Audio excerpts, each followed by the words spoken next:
We're in the information age, but facts are in short supply. Reject the noise, ask bold questions, and seek the truth with FBI whistleblower and common sense extremist Steve Friend. This is the American Radicals Podcast.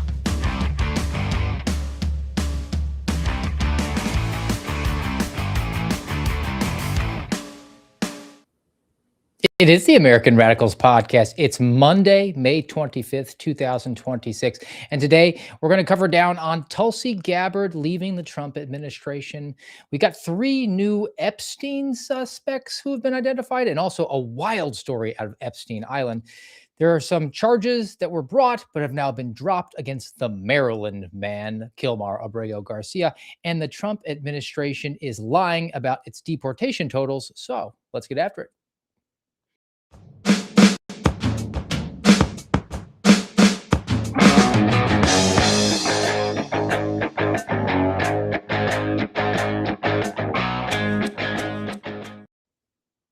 Happy Memorial Day, guys. I know most people in this space are taking the day off, but I did make the promise last week that we'd be here on Monday, mostly because I forgot that today was going to be Memorial Day. But also, I think it's important, right?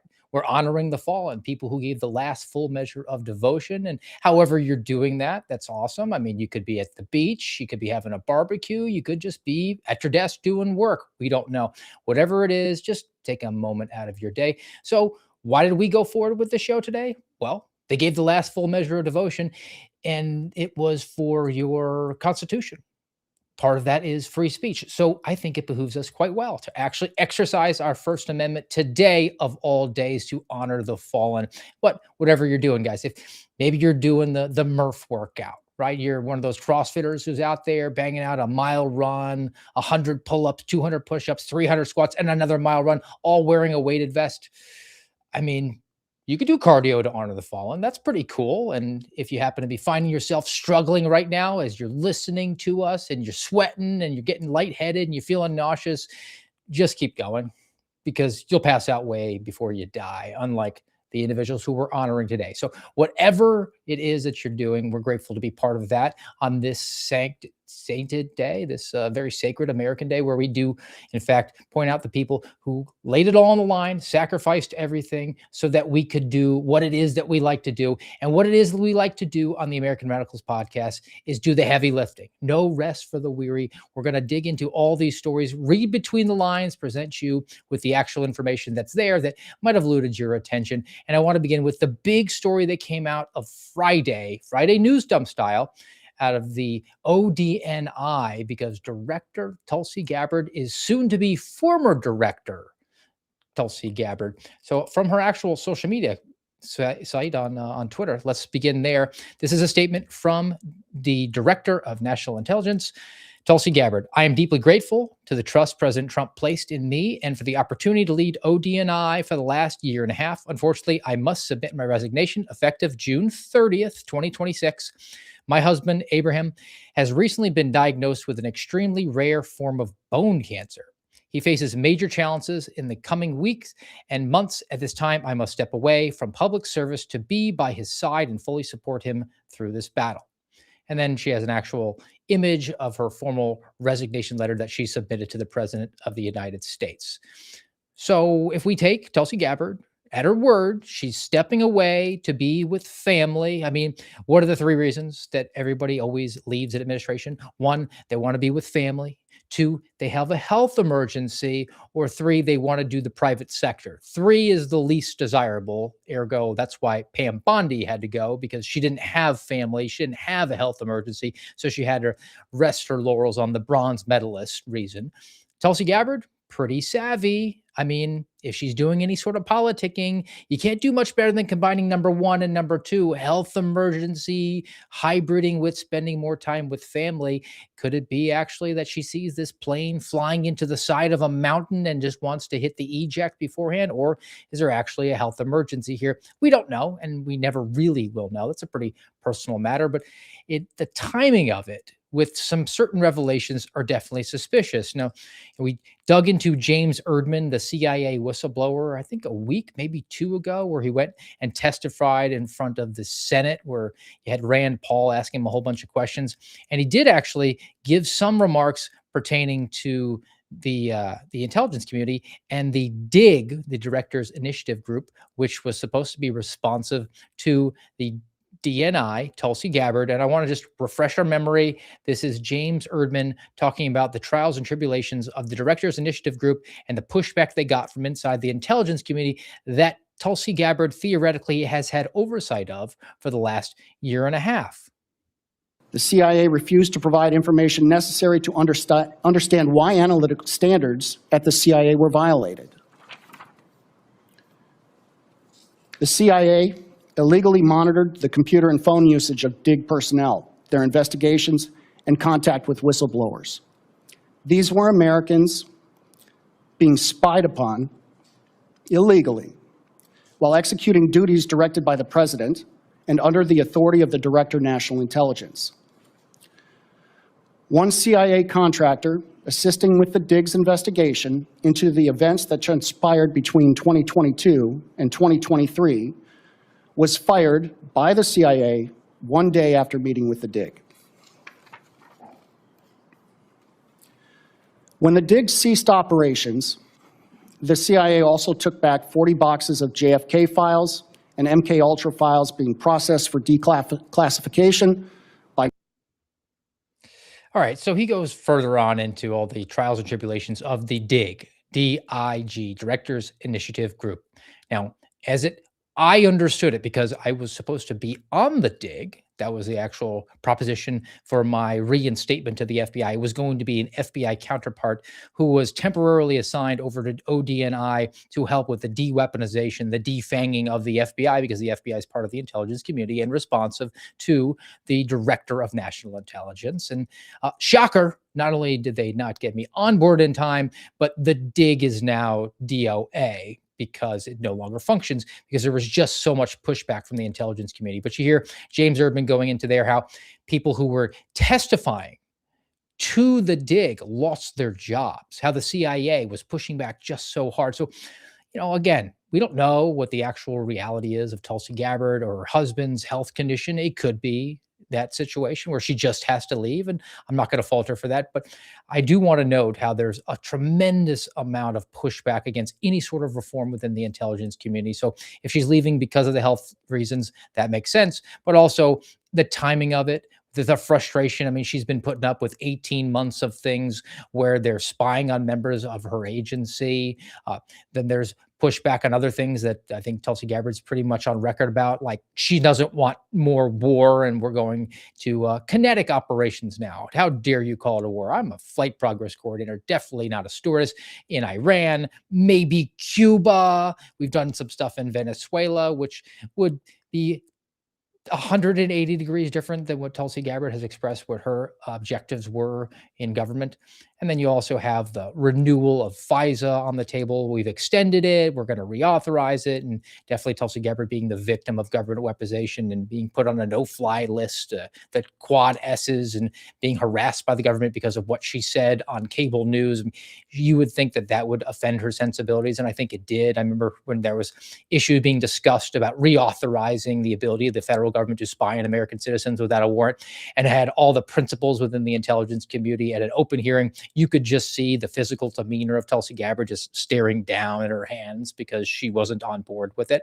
So all of these things going on, and we'll be interested. We'll have to actually keep track of who is going to take over at ODNI. Is it going to be an intellectual fellow traveler who's actually interested in reform, or is it going to be more in line with what we're seeing over at Department of Homeland Security, where Mark Wayne Mullins is going in with a mandate to do mass deportations? Just can we deport less people and do it more nicely, which is definitely not what the American people voted for.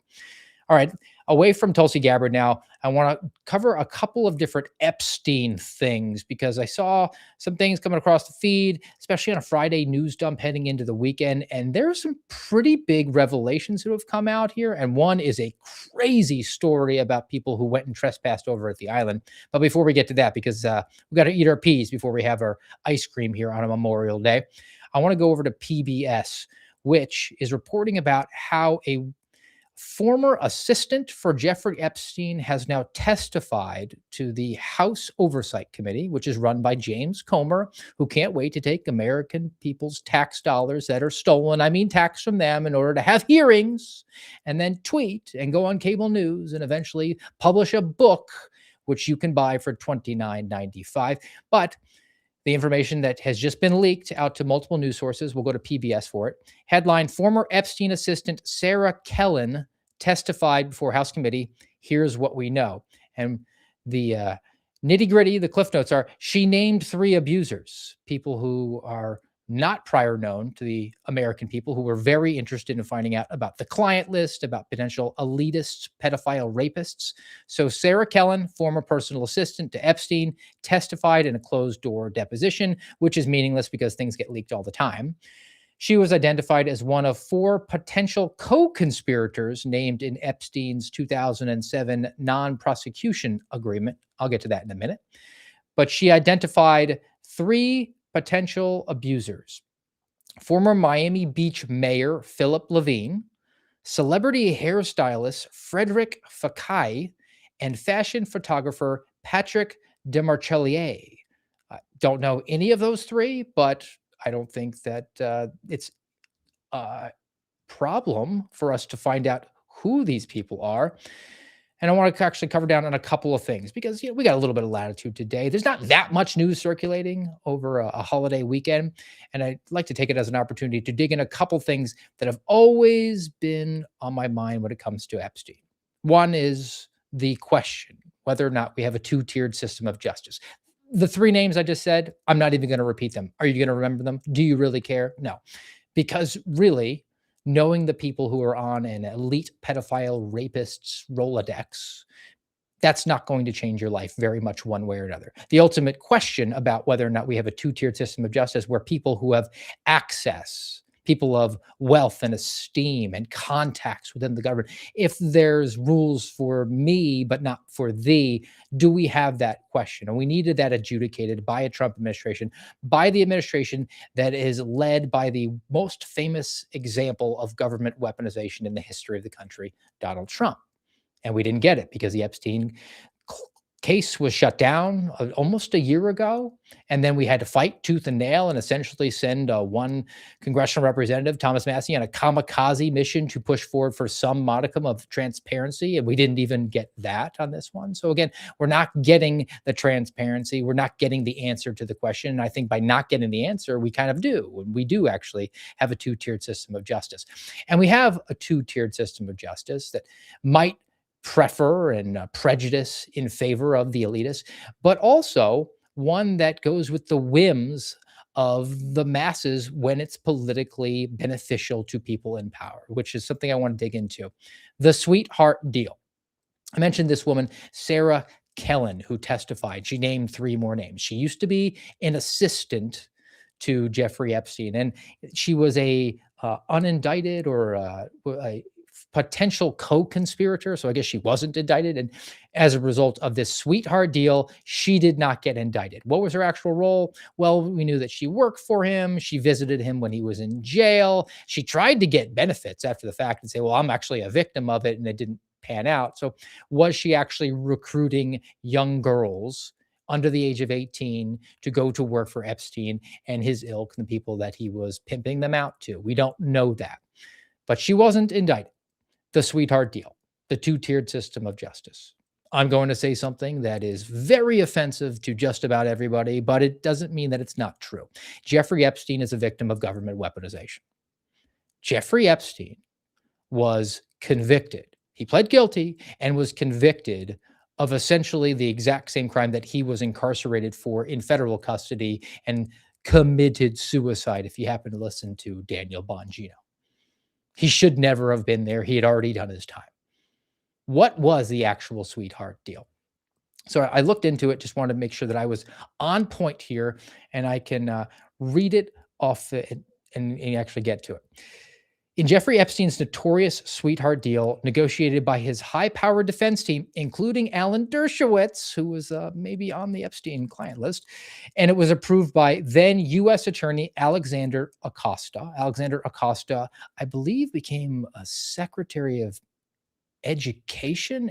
He was somebody in the cabinet under the first Trump administration, which is really when this whole thing started to spin up, because Acosta gave Jeffrey Epstein this really sweetheart deal, and the media found out about it, and they wanted to dunk on Donald Trump during the first administration, and ergo point out how somebody who was within the administration had given this sweetheart deal to a pedophile to make Donald Trump and his ilk look really bad. But what was the actual deal?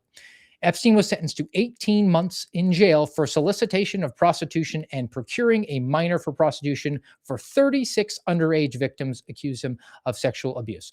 36 victims, and he went to jail for a year and a half and didn't even serve that entire time. He only served 13 months in an unlocked jail cell.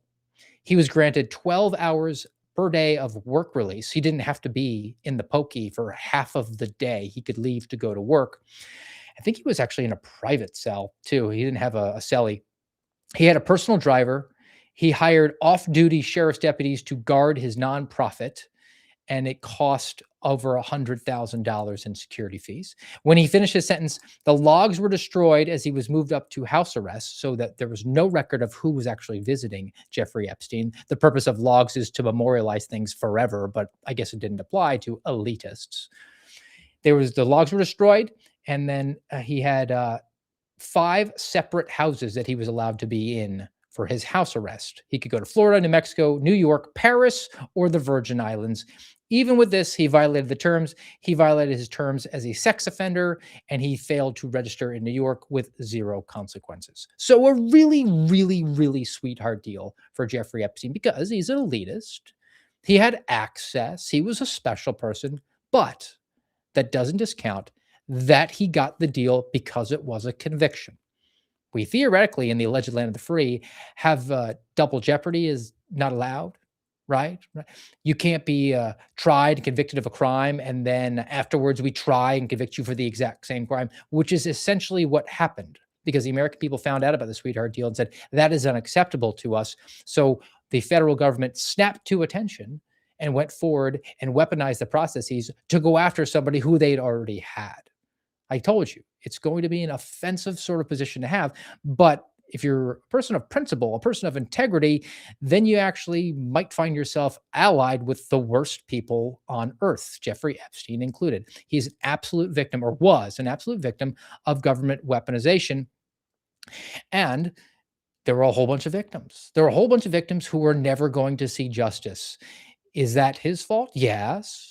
But it's also the fault of the government. The government failed to actually mete out justice properly the first time. And then they tried to do some cleanup action later. And then when that didn't work out for us, so, well, you know what? We can't even have accountability. We can't have transparency. The fault lays at the feet of the government just as much as it does with Jeffrey Epstein. And he will continue to be an individual of intrigue and palace salaciousness into the ongoing future, as long as we don't get the ultimate answer of whether or not we're going to exist in a country with a 2-tiered system of justice. So much so that people are actually trespassing continually at Epstein Island. So I want to go into the story, which is insane, guys. From CBS News, headline, Epstein Island trespasser says he was hogtied and thrown into a dungeon. All right. You have a couple of guys here, 2 of them named, one's a John Doe. Benjamin Owen, Ryan Dalton, and John Doe. These are amongst a whole bunch of people who are going down to the island now and trying to get some video footage so they can put it on the internet and maybe get something going viral and make some money. It's become a cottage industry. So Ben Owen, he describes himself as a recovered crackhead with 19 misdemeanor convictions. So the 3 dudes, they go and take a small boat out to Epstein Island. They couldn't dock because it was too rocky, so they dropped an anchor and tried to swim. They swam ashore, climbed up the cliff, and then as soon as they got to the top of the island, the people that are maintaining the property saw them and started coming at them with an ATV. So all-terrain vehicles are coming at them. The Ryan Dalton and John Doe run away, jump back into the ocean, swim away. But our dude here, Ben Owen, he has an asthma attack and just kind of plops himself down and was like, well, I didn't hurt anybody. So, what am I really facing here? I've already faced 19 misdemeanor convictions for crack. So what's the worst they could do to me down in the U.S. Virgin Islands? Well, apparently they can treat you like a POW in Afghanistan. So Ben Owen, he's approached by the security forces who are on Epstein Island, and they zip tie him and put him into a concrete dungeon. Here are some of his direct statements that he gave to CBS News about the sort of conditions that he was facing.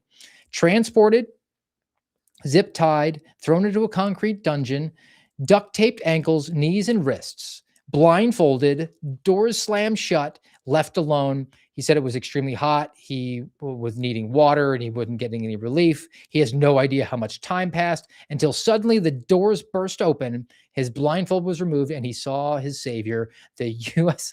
Virgin Islands police. So he was taken to a police station and arrested for trespassing. So what can we extract? I mean, there's going to be multiple sides of the story. We really only have Ben Owen's story at this time. He might have been treated to that. We don't know for sure yet, but it looks like the property managers who interdicted Ben Owen and did whatever to him to conduct a citizen's arrest, then called the U.S. Virgin Island police and said, hey, we got a trespasser. We need you to come get him. So the police did. They come and get Ben Owen, charge him for trespassing. I think it's a misdemeanor. It's still within the United States. So at his probable cause hearing, Owen learned that the police believe that the woman who directed that he be blindfolded was a woman named Anne Rodriguez, the former property manager for Jeffrey Epstein. The day after this, Anne Rodriguez, former property manager, Jeffrey Epstein, she gets arrested.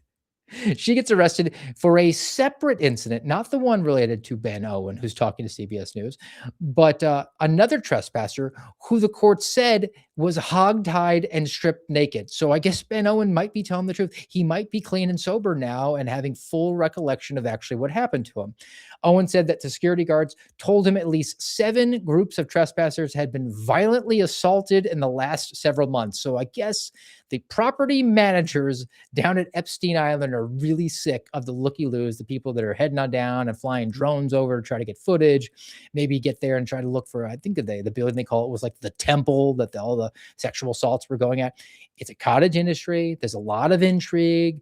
People want to find out what went on there. And largely because we haven't had the transparency, and it is getting onto the nerves of the people who are tasked with maintaining this property, so much so that they might be doing unlawful activities. They might be engaging in false imprisonment of people. I mean, the consequences of doing that on a federal territory, you could construe it as kidnapping. So things are only escalating up because we don't have the transparency, because the federal government, which the American people expected, particularly in the current presidential administration, to have a certain modicum of transparency with us.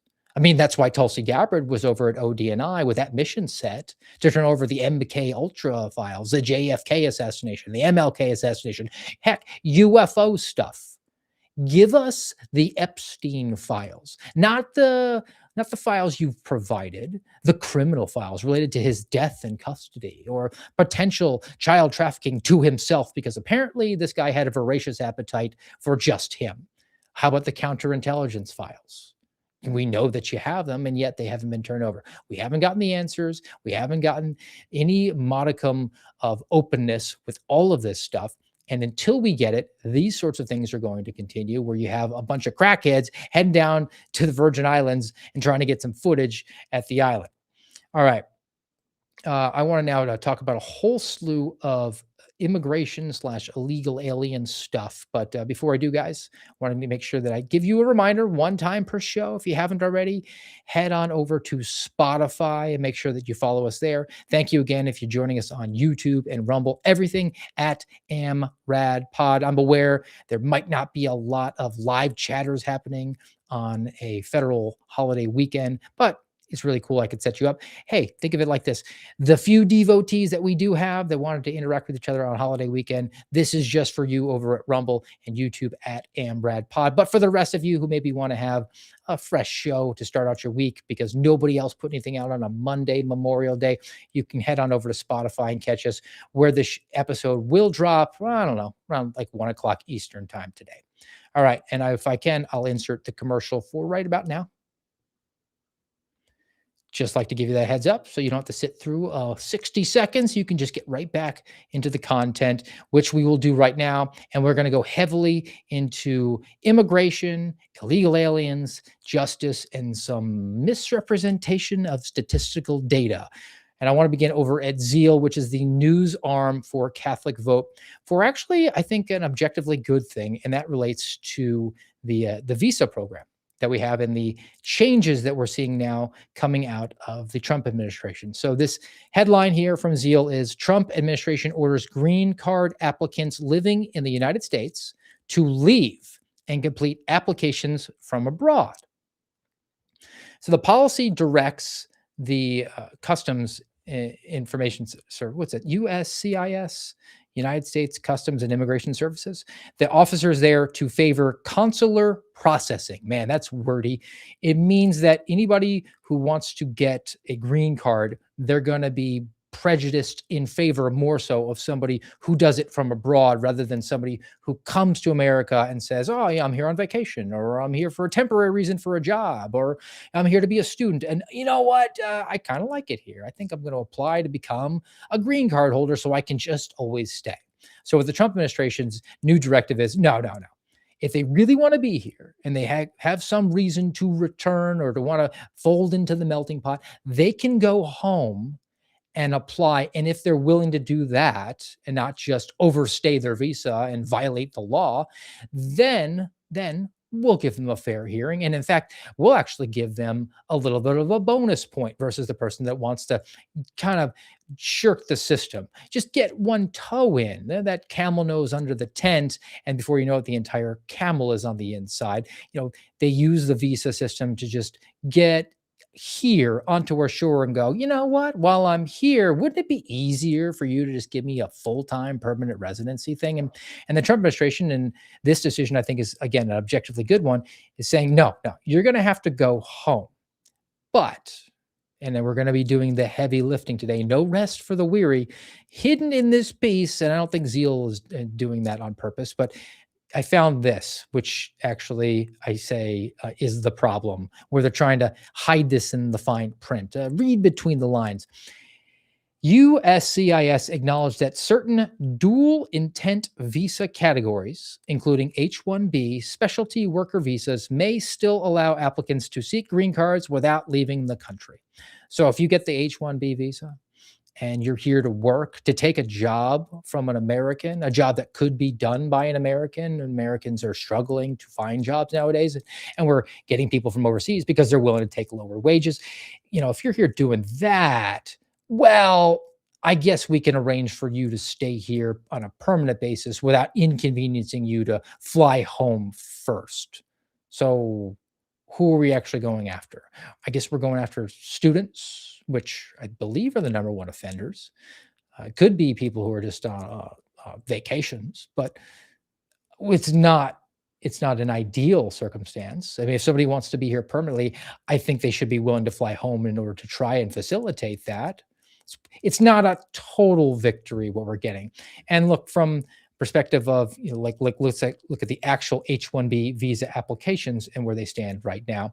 So I saw this over at Newsweek, which is very upset because H-1B visa applications dropped 38% because our government, upon bringing people to this country to work in favor of Americans instead of Americans, the United States government is now trying to get a whole bunch of people with advanced degrees to justify bringing them in and giving them the jobs that should be going to Americans. So the numbers fell from like 344,000 last year to 211,000, which is a 38% drop. 71% of selected immigrants held master's degrees or higher. up from 57% the year before. This means foreign students who have studied in the US are then applying for and being granted H-1Bs. And this is very upsetting in Newsweek, which ordinarily would be pleasing to me, but I got a problem for a couple reasons. You're telling me we're down 38%. We're not bringing in as many people as we have before. We're still bringing in 211,000 non-Americans to take jobs from Americans. And if you look at the foreign-born versus the U.S.-born work totals, the unemployment numbers, native-born Americans are flatlining. That's 211,000 jobs. You can't tell me that there isn't an American out there who can't do most of those jobs. So 211,000, I guess it's better than 344,000, but it's hardly a panacea. The other element of it, yeah, we're justifying it. We're bringing in people who have higher degrees, advanced learning, and so they're theoretically more qualified. They might have the special qualifications in order to do the job that Americans don't have those capabilities. I guess theoretically in mass that much? No, not necessarily buying it. But you're also telling me that we're bringing them in here to go to school in favor of Americans going to those same schools and Americans getting those advanced degrees. And then we're also giving them the job. So at what point does America first ever happen? Ever.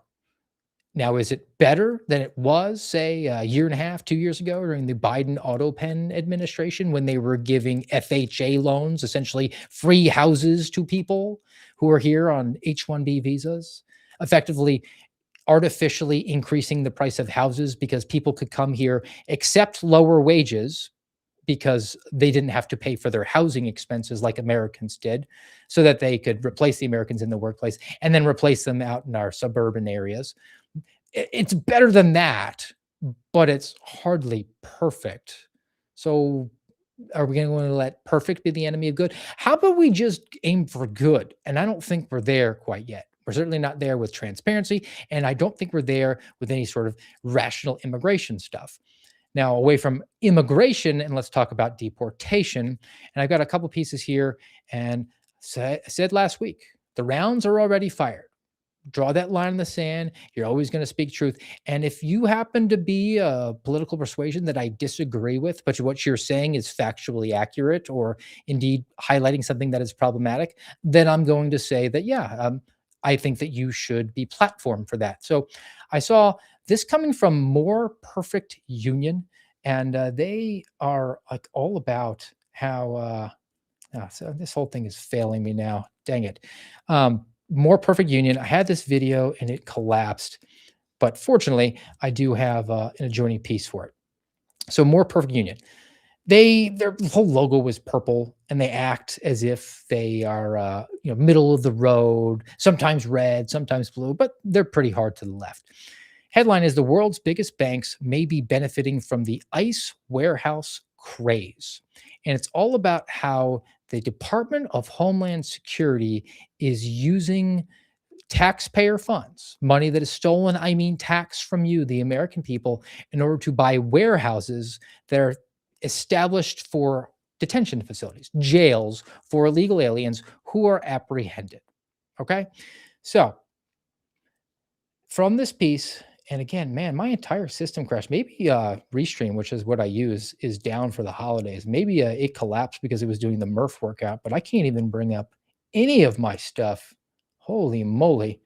Well, these are the wonders of doing a show live. Well, let's do it anyway. Okay. Department of Homeland Security, which oversees Immigration and Customs Enforcement, has sought to acquire $38 billion of these warehouses. We just need 4 walls and a roof. We're going to outfit them to become the detention facilities where we can temporarily house the illegal aliens who we've apprehended before we find a place to deport them. The goal is to be able to have 92,000 illegal aliens in these facilities.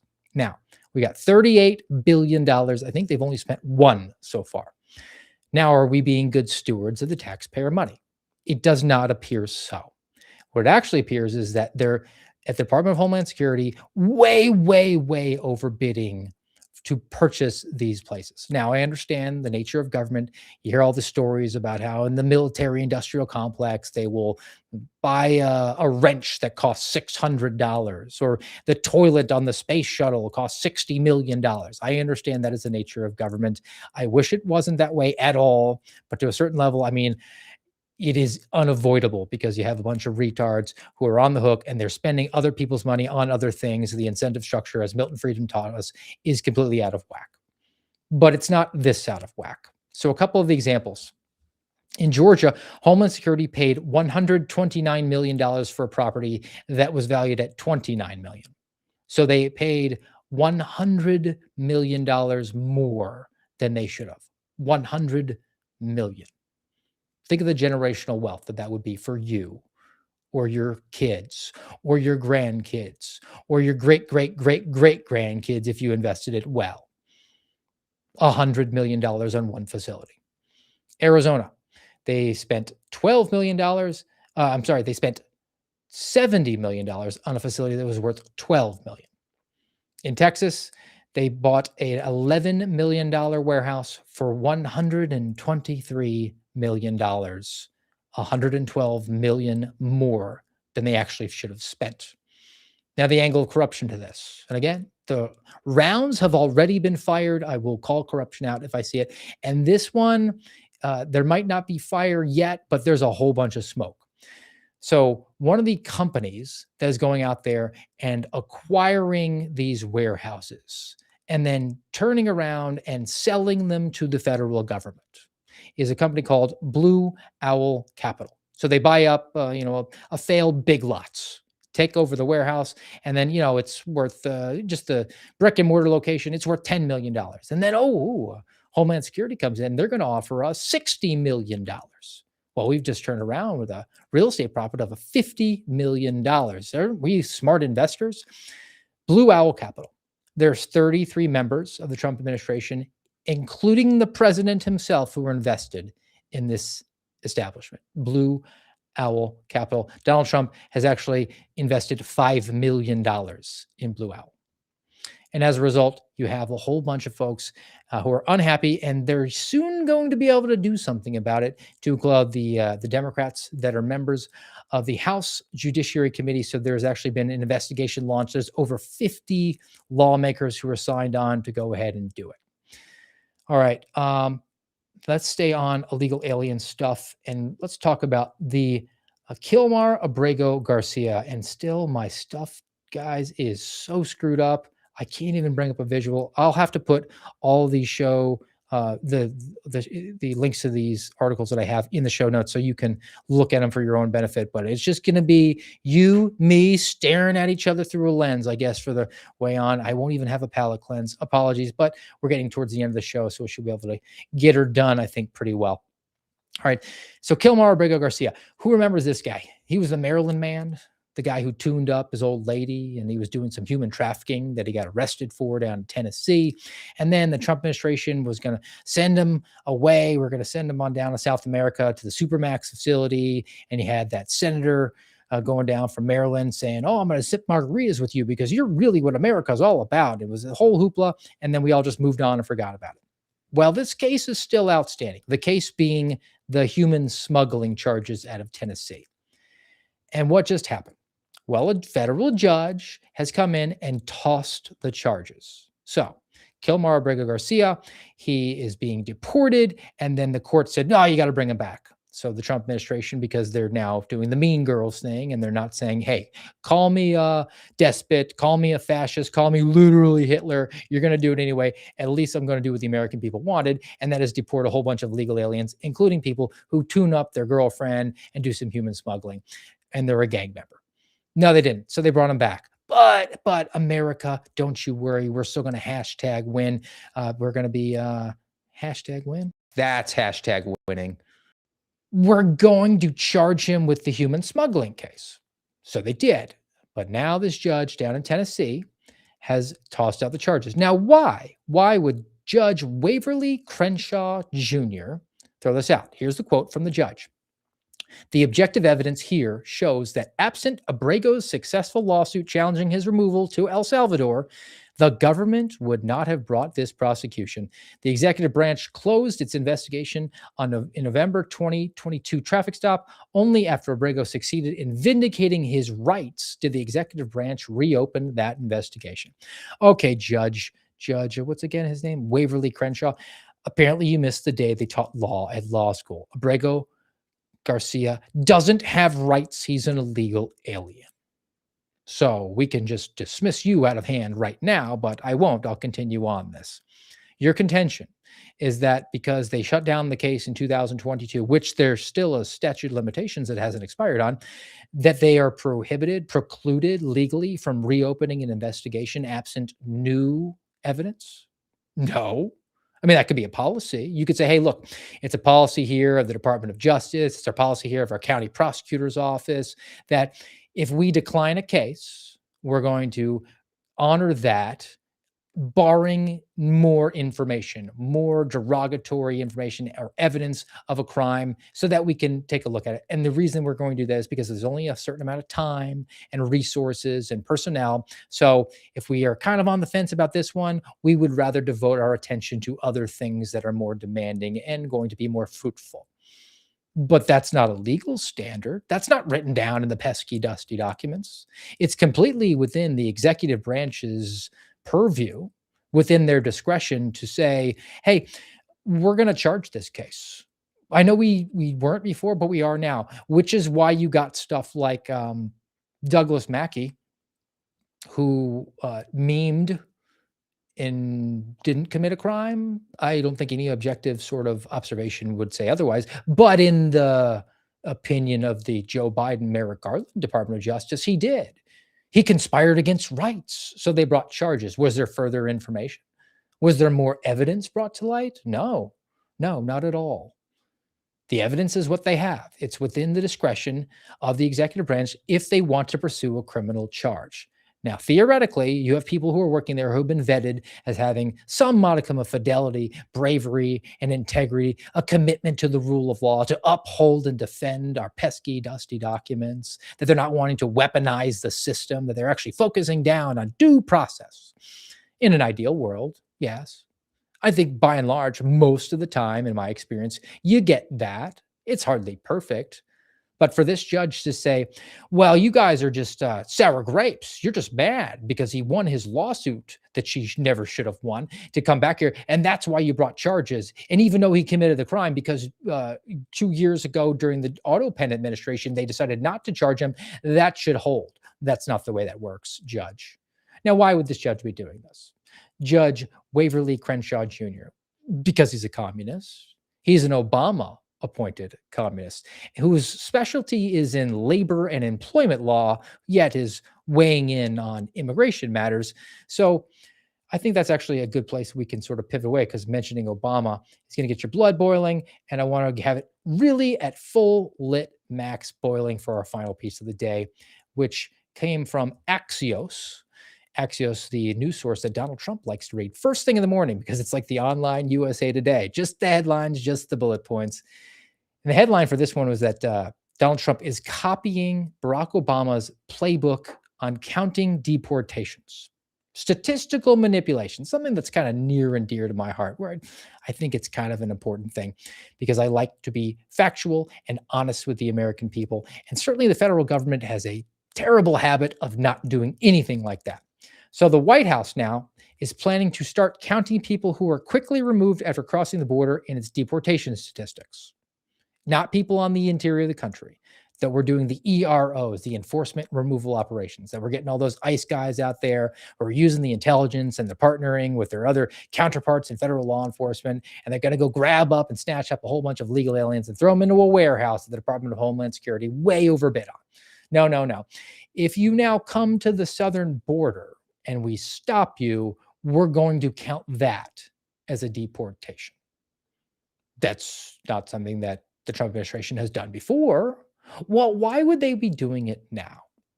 Because they're not going to hit the 1 million deportations otherwise. The goal is 1 million deportations per year. And we're going to fall so far short of that Donald Trump in his administration is now mimicking what Barack Obama did during his.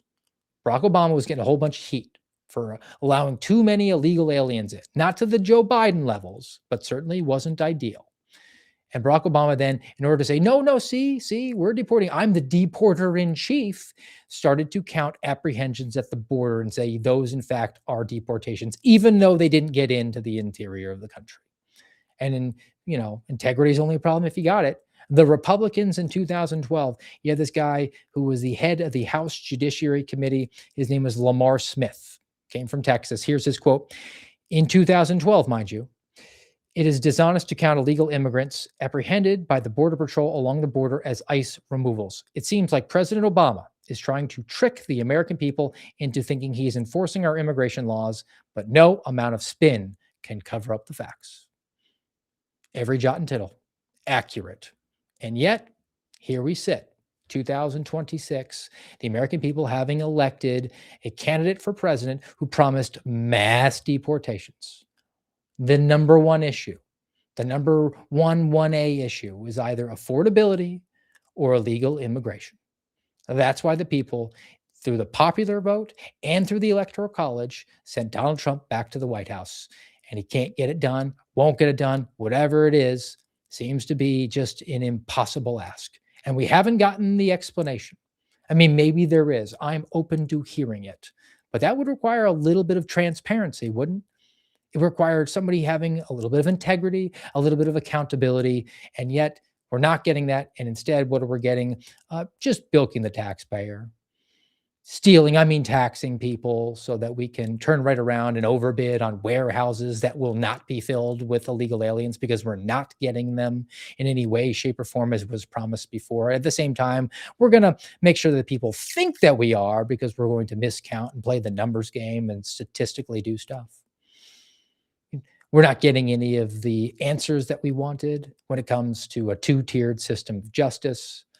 We're not getting any modicum of the transparency that was promised when the Tulsi Gabbard was put at the helm of our intelligence community to turn over the things that the American people were really interested in finding out about, the things that were promised. All we're asking for is what we were promised. All we're asking for is for you to do what you said you would do, and yet you refused to do it.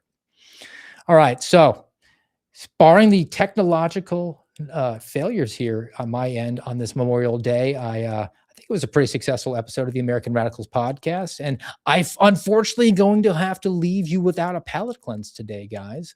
But at the same time, maybe just take this opportunity to remind you, if you haven't already, please do take a moment today. Just take one moment, couple seconds, think through it, and honor the fallen. The people that gave the last full measure of devotion so that you could do whatever it is that you're doing today. I don't think that's asking too much. I don't think they'd want very much more. I mean, just a couple seconds, a quick thank you, and then back to eating hot dogs, shooting some fireworks, or doing a whole bunch of pull-ups, whatever it is, guys. So we'll plan to be back with you tomorrow, noontime Eastern. And until then, have a great Memorial Day.